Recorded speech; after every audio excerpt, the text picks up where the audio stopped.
Fala, meus amigos e amigas são paulinos, uma excelente terça-feira para vocês. Estamos aqui trazendo mais um vídeo no canal com essas últimas informações do Tricolor.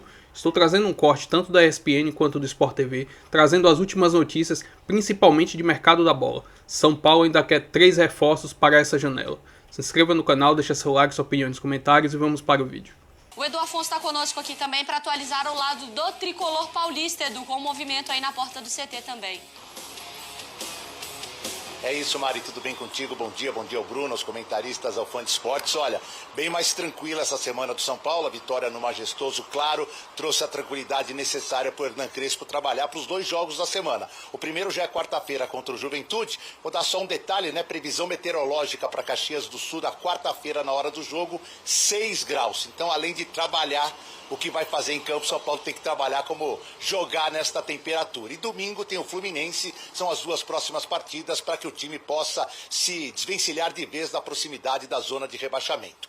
Dentro de campo, para jogo, 2 dúvidas. O Wendel, que entrou de última hora no lugar do Enzo Dias e foi bem no clássico, ou a volta do Enzo Dias, que já está trabalhando depois de um mal-estar no aquecimento do último sábado. E no meio-campo, sem o Oscar, que vai passar de 4 a 8 semanas se tratando de um problema nas vértebras, o provável substituto é o Alisson. Outra alternativa seria mudar o esquema tático, sair de um 3-5-2 para um 3-4-3 e jogar com mais um atacante contra o Juventude. Fora de campo, o São Paulo já tem aí metas de contratação.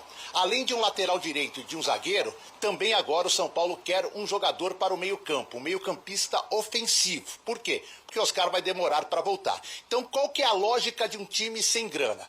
Quem sabe achar um lateral direito que jogue como zagueiro pelo lado direito, sendo um destro, matar uma contratação, matando 2 posições, e aí com a grana que sobraria, contratar o meio-campista. O duro é achar jogadores de qualidade nas 2 situações no mercado, mas o São Paulo está atrás. Ontem foi apresentado o jogador Gonçalo Tapia e ele explicou o motivo dele ter escolhido o Brasil e principalmente o São Paulo para tentar desenvolver o futebol que ele perdeu no River Plate, mas que tinha muito na Universidade Católica na temporada passada.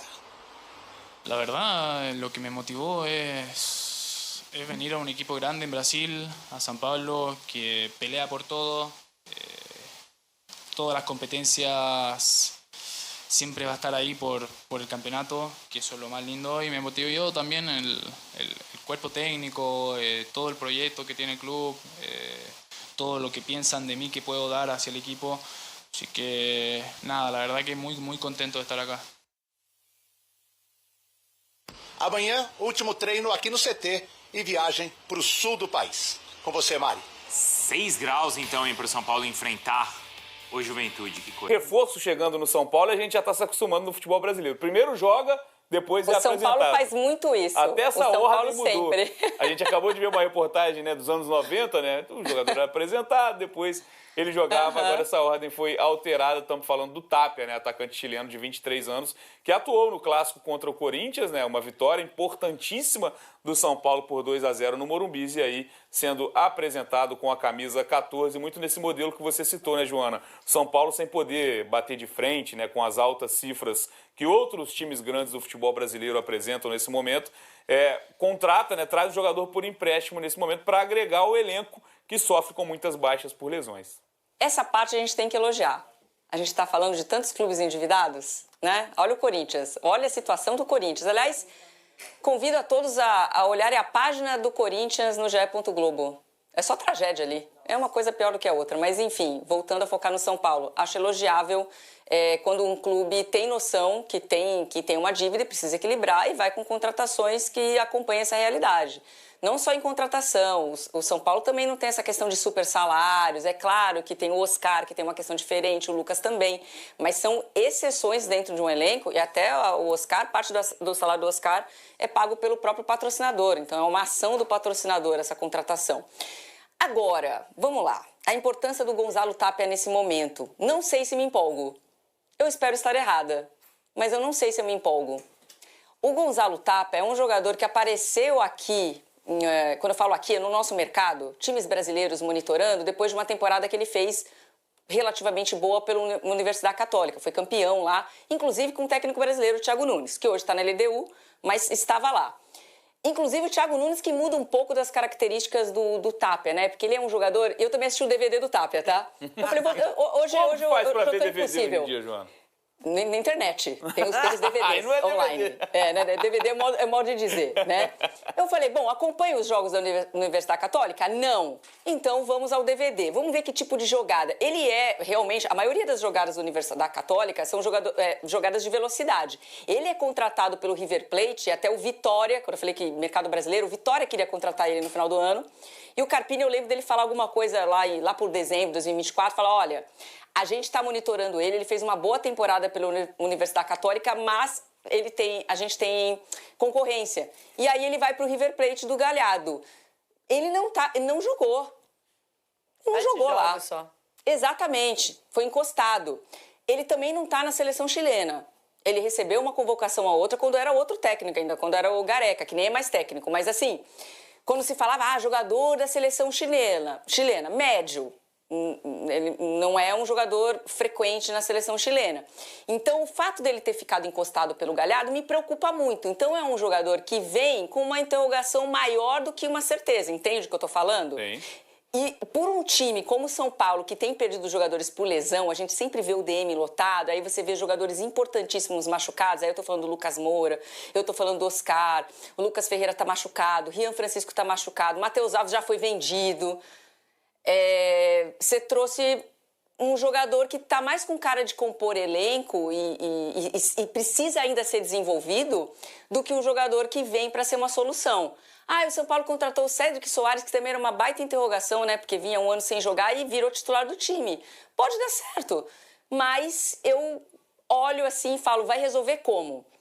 Ele é um jogador que traz muita velocidade, mas de uns tempos para cá ele foi modificando a situação de jogo para ele. Então ele apareceu como segundo atacante, mas você vê que não teve uma sequência no River Plate. Tem algum motivo para isso, para ele não ter se desenvolvido lá. Então eu me preocupo um pouco com isso. Na apresentação ele fala como ele pode ser utilizado, como um extremo, como um segundo atacante, eventualmente como uma referência na área. E hoje, você olhando a configuração do ataque do São Paulo, você tem poucas opções realmente, porque tá o Caleri machucado, esqueci até do Caleri. Você perdeu ali suas maiores referências. Então, eu não sei se ele é o cara, mas já chegou jogando, né? Sim. Ele já foi utilizado aí por alguns minutos contra o Corinthians, tamanha necessidade. Então, quando você pensa em velocidade, hoje, o São Paulo perdeu as suas referências de velocidade. Só tem o Ferreirinha que perdeu espaço. O Lucas Ferreira está machucado. Ele seria um jogador mais para essa função. Vamos ver como é que vai se encaixar com esse São Paulo que o Hernan Crespo está tentando construir. Mas, assim, não é uma contratação que me empolga muito. Não sei se a Rê está mais animada, mas eu vejo aí que tem que ter um pouco de calma e o São Paulino tem que ter um pouco de paciência. Já que a gente está falando de paciência com o Vitor Roque, talvez tenha que ter um pouco de paciência com o Tapia também. Antes da gente ouvir a Renata em relação ao Tapia, vamos ouvir o que disse o jogador. O Tapia, vamos ouvir o Tapia. Oficialmente apresentado ao São Paulo. Tuve algunas charlas con Galopo en River. Creo que me habló maravilla del club. Al final no es necesario que me hable del club porque cuando uno habla de San Pablo es un club enorme, es un club de lo más grande de Brasil, lo más conocido en Sudamérica y en el mundo. Entonces, a veces no es necesario preguntar porque solamente con el nombre uno sabe lo que viene. Mirando de a fin de temporada, nosotros como equipo, como San Pablo, tenemos que pelear por todo. No solamente un campeonato, sino todos los que estamos compitiendo. Y siempre tiene que ser así. Aí, palavras do Tapia. É uma aposta, né, Renata? Que o São Paulo faz, a gente volta a dizer, o São Paulo tem dificuldades financeiras para fazer contratações certeiras, como a gente está falando, por exemplo, do Botafogo. São Paulo não consegue competir hoje em relação a essas cifras. E muito se falava, até na época do Zubeldia, né, apostar na base. Nesse momento, até os jogadores da base ocupam espaço no departamento médico. A Joana já trouxe o Rian Francisco com uma lesão grave, o Lucas Ferreira também, o Matheus Alves já saiu, inclusive. O São Paulo precisa fazer esse tipo de contratação para encorpar o elenco. Tentativas, apostas mesmo para essa função no ataque. Pois é, o São Paulo, na minha visão, é um clube que está muito sucateado, infelizmente, né? E como a Joana falou sobre a questão dessas contratações pontuais e muito de oportunidade, Eu acho que o único problema que eu vejo nisso é que eu não vejo a dívida do São Paulo diminuindo, né? Então não é que tá economizando, tá diminuindo a dívida. Então essa gestão do Casares, ela fala muito, mas talvez ela não se explique com relação a esses números. Mas, de fato, assim, se você parar para pensar, a teoria do São Paulo é perfeita, deveria ser isso mesmo, deveria ser um período de dificuldade que você diz assim, olha, talvez não vou conseguir conquistar títulos aqui, vou montar um time para tentar uma vaga na Libertadores, pro que dá, porque o meu plano aqui é diminuir a dívida. Não está acontecendo isso no São Paulo, e o que está acontecendo é que o São Paulo está brigando contra o rebaixamento. Então esse é um primeiro ponto, que acho que a prioridade tem que ser ter um time competitivo que consiga não cair para a segunda divisão, que seria um desastre absoluto na história do São Paulo. Perde, como a Joana falou, vários jogadores por lesão, e esses jogadores de base que têm surgido, eles são vendidos, são moedas de troca muito fáceis. Porque é um clube que está endividado. Então, assim, o William Gomes, que foi um cara que apareceu no ano passado bem, de repente ele teve que ser negociado para a vinda do Wendel. E foi o Moreira também, o lateral direito. Hoje o São Paulo só tem o Cedric. O Igor Vinícius foi para o Santos. Então, assim, eu não sei qual que vai ser o quebra-cabeça que o Casares vai ter que fazer, mas ele vai precisar trazer mais gente. Porque o São Paulo não tem lateral direito. Hoje é o Cedric e o Ferrarese. O Ferrarese, que não é, exato. Está sendo usado como zagueiro. Então, acho que no ataque, aí você tinha Caleri machucado, agora o André Silva. O Dineno é o reserva que foi pedido pelo Zubeldia, né? E que também volta de uma lesão grave. Então, também é algo complicado. Eu acho que o Tapia, como a Joana falou, é para compor elenco. Se o Crespo, aparentemente, né, o Crespo concordou muito com essa contratação, ao que se falou. Pediu exatamente essa contratação. Então, isso acho que é um ponto positivo, né? O cara que quer trabalhar com esse jogador, que conhece esse jogador, e aí que a gente acredita que possa potencializá-lo, né? Por isso que ele quer trabalhar com o Tapia. Mas os fatos mostram isso. Era um jogador reserva absoluto no River, não teve espaço. Teve uma boa temporada na carreira que foi na Universidade Católica, e se você olha os números dele, ele não é um cara fazedor de gols. Ele é um cara mais de criar oportunidades, participar das jogadas de ataque, mas se você olhar para os números dele, fora essa temporada da Universidade Católica, que ele tem 11 gols, todas as outras é tipo 5 para menos. Então não é o cara que vai fazer os gols, mas talvez o cara que vai criar oportunidades, que vai para 1 contra 1, que vai ganhar duelos para possibilitar os outros jogadores fazerem gols. É uma aposta, vamos ver se vai dar certo.